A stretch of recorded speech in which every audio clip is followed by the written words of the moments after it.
any new trucks that they purchase would have to be zero emission. The only problem was, is that in order to implement this rule, they require a waiver from the EPA, a waiver of which they have not received yet. And so that rule was supposed to go into effect this January of 2024.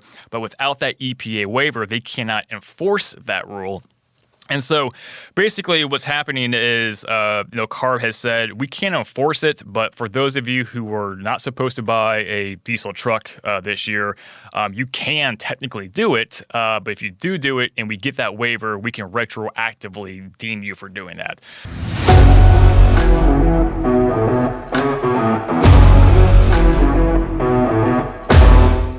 Landline Now, welcome back. We are now into the month of December, and of course, you know what that means.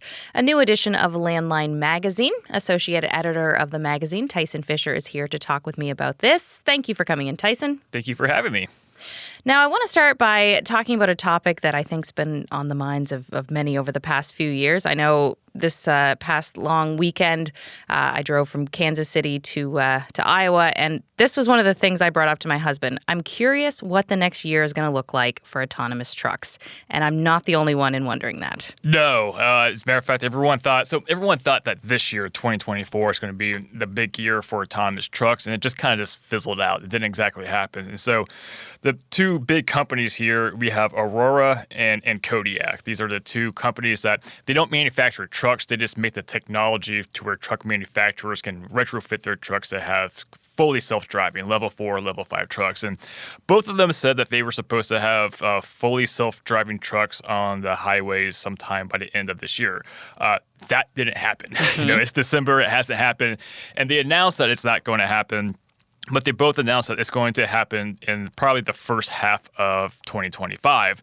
And so that's what everyone is pretty much anticipating are these, again, fully self-driving. So up until now, or so far, all these self-driving truck operations, they had like a human trucker or a human driver behind the wheel just as a safety driver.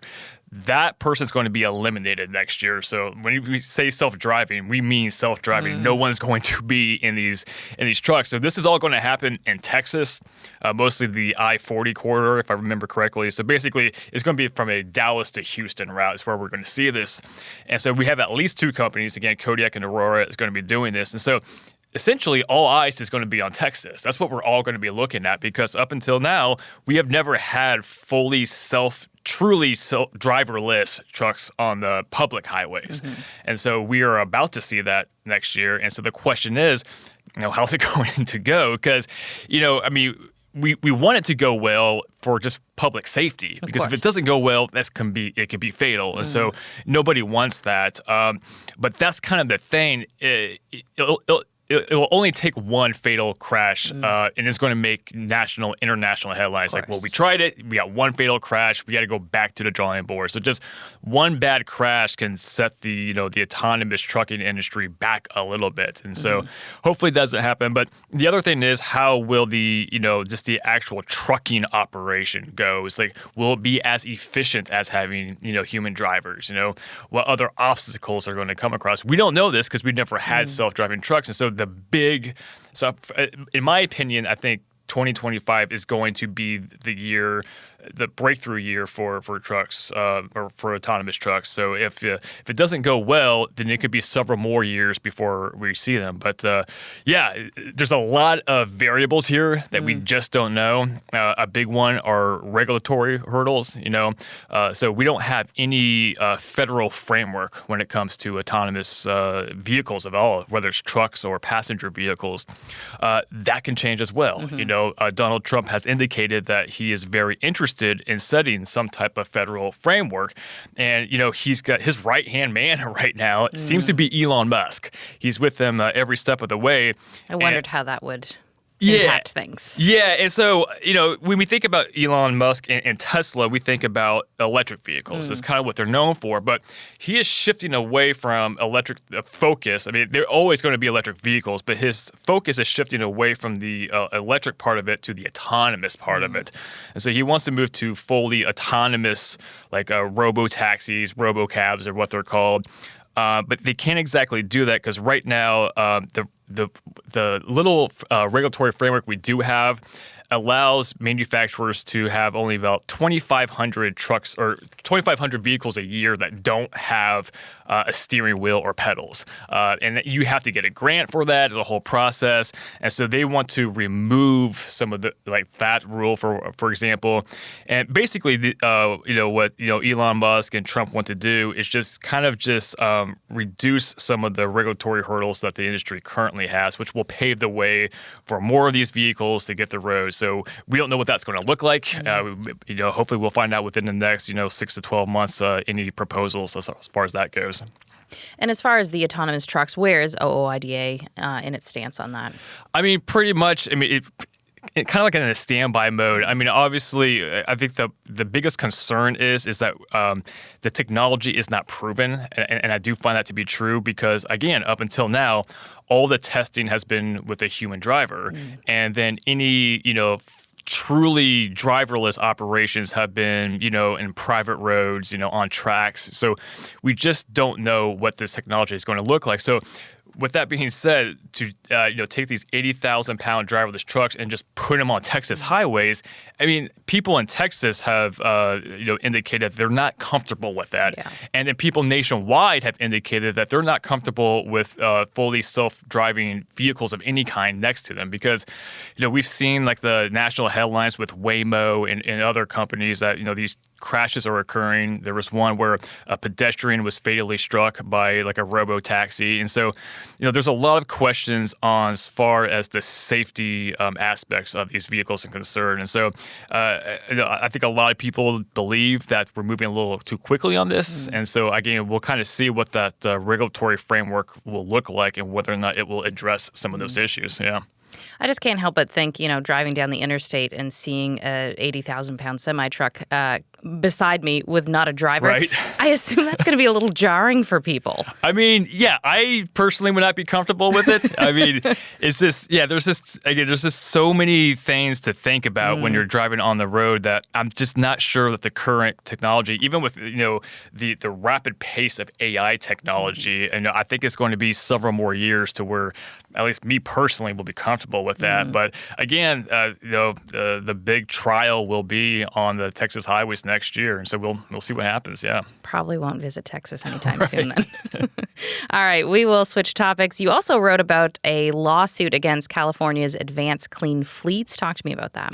Yeah, so real quick, Advanced Clean Fleets, it is a rule from CARB that requires certain fleets basically to reach zero-emission trucks within their fleets. So essentially, so it applies to larger fleets of 50 vehicles or more, or those with revenue of 50 million or more. So again, we're dealing with larger fleets here. And then it's supposed to be after this year, they cannot any new trucks that they purchase would have to be zero emission. The only problem was, is that in order to implement this rule, they require a waiver from the EPA, a waiver of which they have not received yet. And so that rule was supposed to go into effect this January of 2024, but without that EPA waiver, they cannot enforce that rule. And so basically what's happening is, CARB has said we can't enforce it, but for those of you who were not supposed to buy a diesel truck this year, you can technically do it. But if you do it and we get that waiver, we can retroactively deem you for doing that.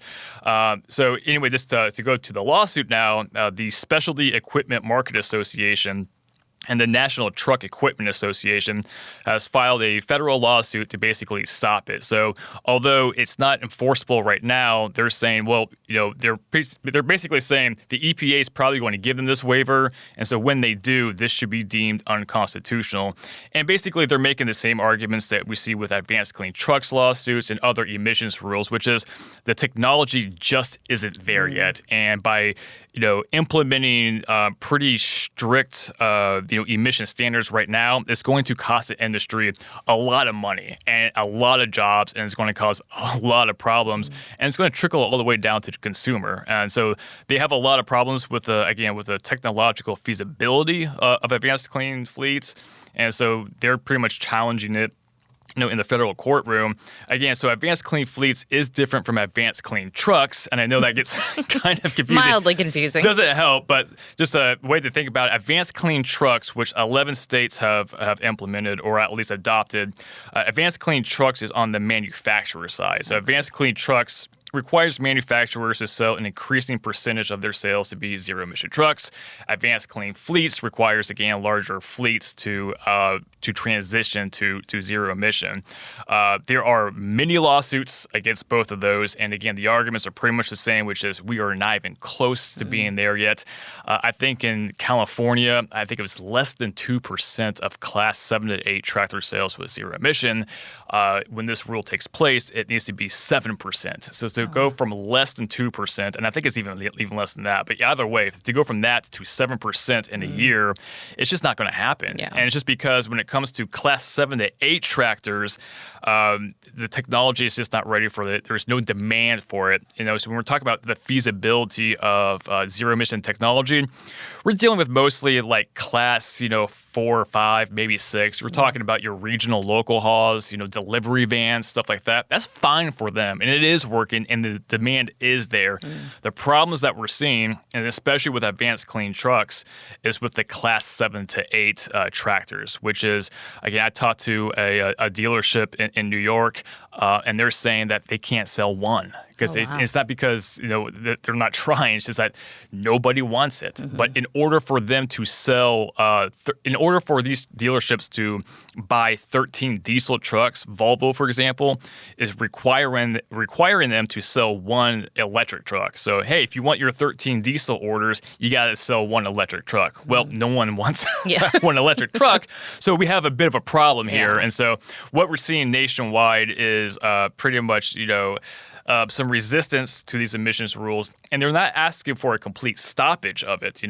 This lawsuit does, but in other states with advanced clean trucks, for example, all the stakeholders are asking is to delay the implementation of it. So in 3 states next year, I believe it's Oregon, Washington State, and New York, they will implement their advanced clean trucks next year. And all they're asking is delay it by 2 years. So it's like right now we cannot sell these electric trucks. No one wants them, but give us 2 years. Give us 2 years to get the infrastructure out there, the charging infrastructure. Let's let the technology increase, and hopefully demand over 2 years will meet what the requirements are telling us need to be. But right now, it just isn't there. Yeah.